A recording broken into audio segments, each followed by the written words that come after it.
Good morning, students. Today let us discuss regarding the transforming principle. It's also called as Griffith experiment. So these are experiments to confirm that genetic material, the DNA is the genetic material. We know what is genetic material. So the material which are genetically or inherited from one generation to another generation, you call it as genetic material. And we now know that the DNA and RNA both can act as a genetic material. But how did we confirm that? What is the evidence or the experimental proof to prove or support that the DNA or RNA, the nucleic acids, are the genetic material? And that was given by Friedrich Griffith. He performed the experiment to prove that the DNA is the genetic material, because see, the cell contain various other molecules.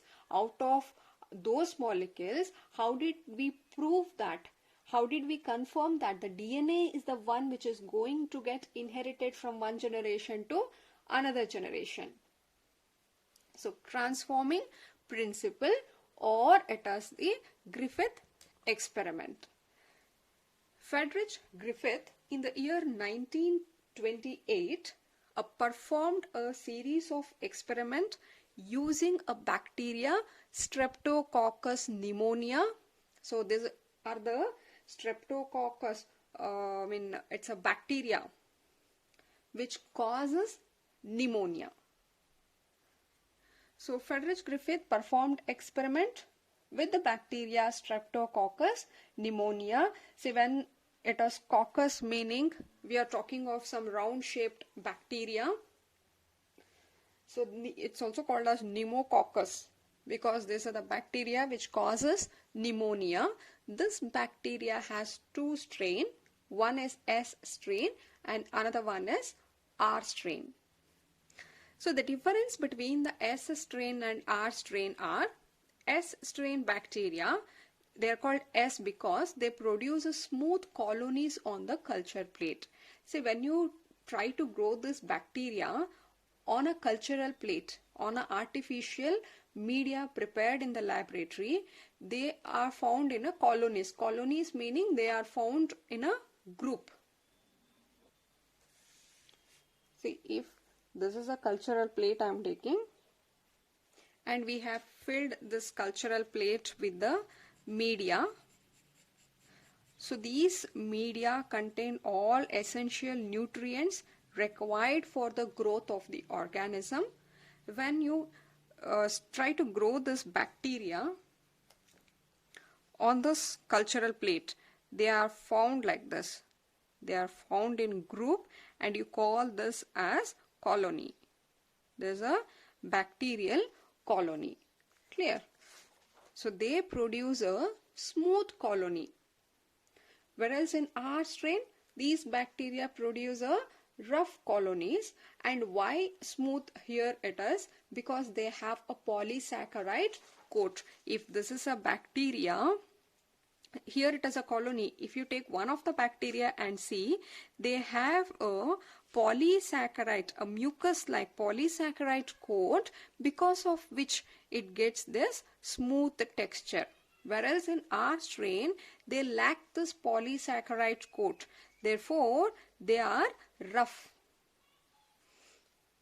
Am I clear? This is S strain and these are R strain.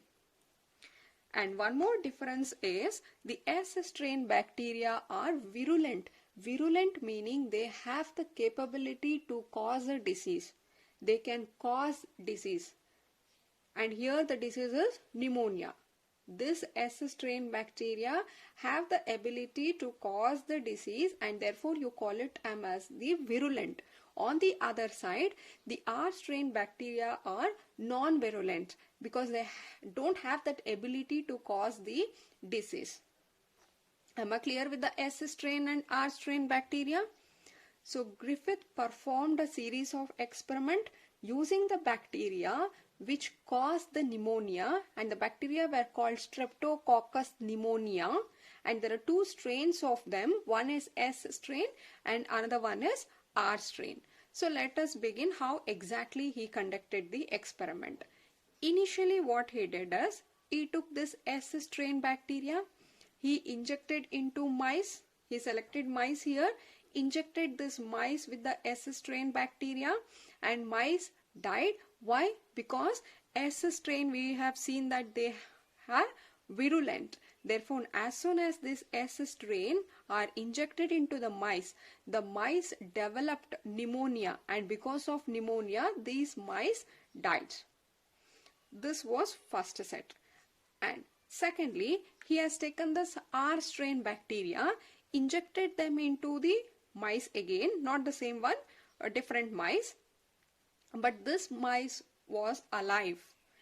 Why? Because these R strain are non-virulent. Even though this mice had this R strain bacteria, they didn't develop any pneumonia, therefore they are still alive. This shows that S strain are virulent and R strains are non-virulent. Now, he was able to kill bacteria by heating them.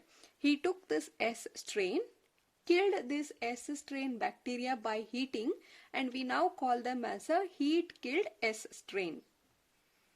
S strain bacteria were killed by heating them, and then he injected this heat killed S strain into the mice, and again here the mice was alive, because the virulent property here, this S strain was virulent and the mice died, but here the same S strain were heat killed, therefore they have lost that virulent property and mice was still alive.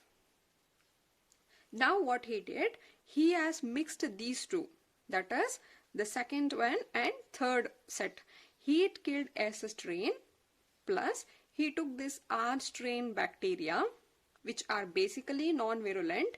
Here also these are now non-virulent because here mice was alive. He took both of them and mixed these mixture and injected into the mice.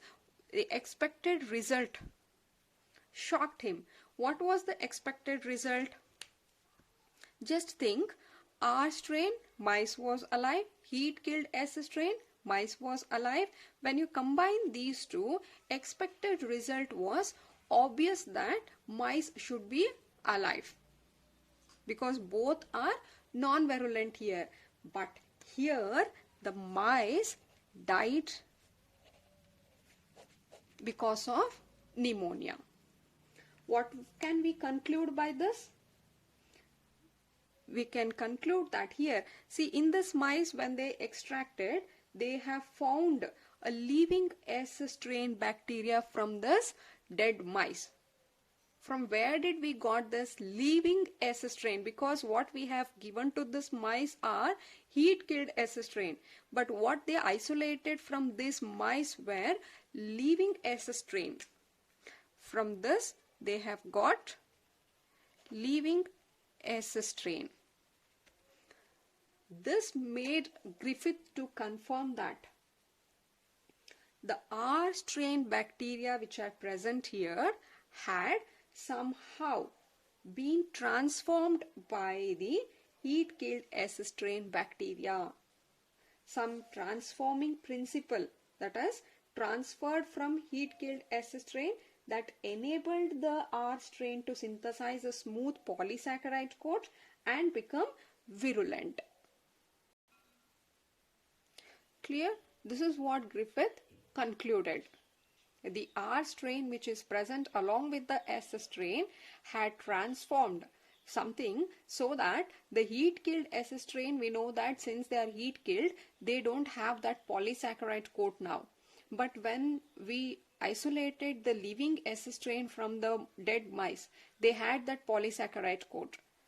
So it made them to conclude that the R strain has done some transformation such that the S strain, the heat killed S strain, had developed a polysaccharide coat and they had become the virulent form, and that made a mice to cause the disease, and the same living S strain were isolated from the dead mice. But however, here we were not very sure that what exactly has made. We know that some transformation has happened, but it was not clear by Griffith experiment what exactly was the transformation. What is that which has done this changes? It was further, the biochemical nature of genetic material was not defined by this experiment. This experiment was further carried by another 3 scientists to conclude that the transforming element was nothing but the DNA. If they ask you for transforming principle or Griffith experiment, you are supposed to give this points. There are 2 strains, S and R strain. S strains are virulent, therefore mice died due to pneumonia. R strain are non-virulent, therefore here the mice were alive. Heat killed S strain. You have taken this S strain, heat killed them, inject, the mice was alive. But when we mix both of these two, expected was mice should be alive, but in this case mice died due to pneumonia, and also from this dead mice we were able to isolate the living S strain. Here what we have given was heat killed, but we took living S strain from the dead mice. By this they concluded that these R strain which are present along with this had made some transformation, so that the heat killed S strain which lacked the polysaccharide has now developed a polysaccharide coat, and they have become the living S strain bacteria, causing pneumonia, and mice died. Clear? We'll move further. Yes, biochemical characterization of transforming principle. I told you transforming principle was given by Griffith. By that transforming principle, we were able to conclude that there is transformation occurring, because of which the R strain bacteria is transformed by heat killed S strain bacteria. But we couldn't conclude what exactly, which material is responsible for this transformation. It was the continuation of the Griffith experiment. It was performed by Oswald Avery, McColloyd and McCarty. So these 3 scientists continued the Griffith experiment to know what exactly is responsible for this transformation. Griffith talked only about the transformation, that he told the transformation is occurring, but what is the cause for the transformation was given by these 3 scientists. They can ask you for continuation of Griffith experiment. Clear? So what they did is they purified the biochemicals. So what are the major biochemicals present? It is protein, DNA and the RNA from the heat killed S strain bacteria cell, to see which one could transform live R cells into S cells. So they purified the biochemicals which were present in this S strain bacteria cell, and mainly it is a protein, DNA and RNA. So these 3 should be the cause for this transformation. To know which among these 3, they conducted this experiment. What they did is they took heat killed S strain and the live R bacteria. They have mixed this RNase. So RNase is an enzyme which will digest the RNA. They will degrade the RNA present. See, when we are giving RNase to this mixture, what happens is the RNA which is present in this S strain will be removed. That is, they are digested. Left out is only the DNA and proteins are still intact. Only the RNA has been destroyed. And now they checked whether the transformation is occurring or not. But the transformation still occurred and the mice died due to pneumonia.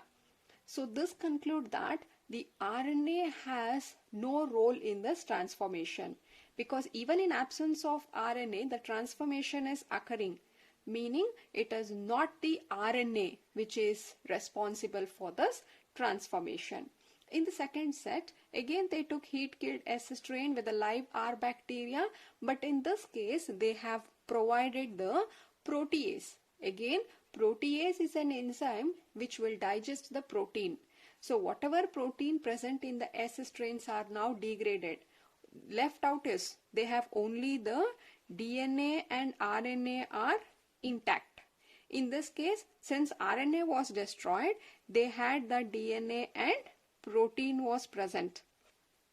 Now we have the DNA and RNA, and they checked whether transformation will occur or not.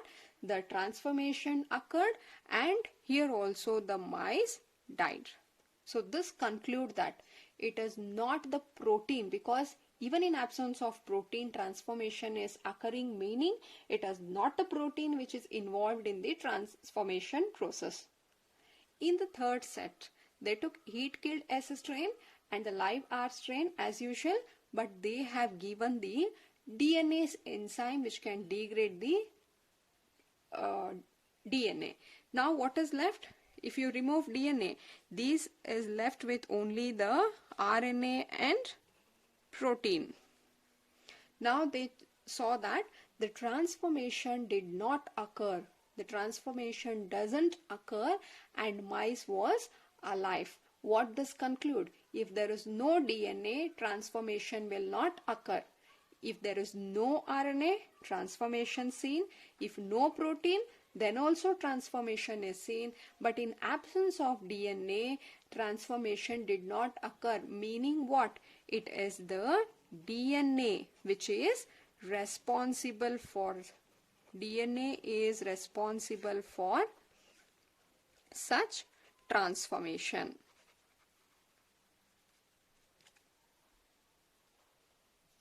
This suggests that, so now the DNA is a one which is acting as the genetic material. This is the hereditary material. Clear? But many of them did not, they were not completely convinced, because there are cases where organism, even if the DNA is absent, then also the transformation were occurring, and we will see that also further. But for this experiment, this experiment was done to prove that the DNA is the genetic material. Am I clear with this? This is very important. It can be asked for 5 marks. And this Griffith experiment, it was conducted in the year 1928. Yes, Griffith was only able to confirm that the transformation is occurring. There is something which is converting this R strain, which here what we took, the R strain was transformed by this heat-killed S strain bacteria. Something which was present in this S strain had converted this R strain. Since here R strain, they don't have this polysaccharide coat, but the heat killed, because of this, it had changed the R strain bacteria, and they have made them to develop this polysaccharide coat, and now they become the virulent. When they take up the polysaccharide coat, they become the virulent. That was concluded by Griffith experiment. It was later on, it was continued to see what exactly was responsible for such transformation, whether it was a RNA, DNA or a protein to do this work. In this series of experiment, you can see here, in absence of DNA, such transformation was not happening. Therefore, it is concluded that the DNA was the one which was responsible for the transformation, and thereby we conclude that the DNA is the genetic material. In the next class, we will take up one more experiment to prove that the DNA is the genetic material. This is one experiment to say that the DNA is a genetic material. In the next class, we will discuss regarding the second experiment, which will also prove that the DNA is the genetic material. Yes, thank you.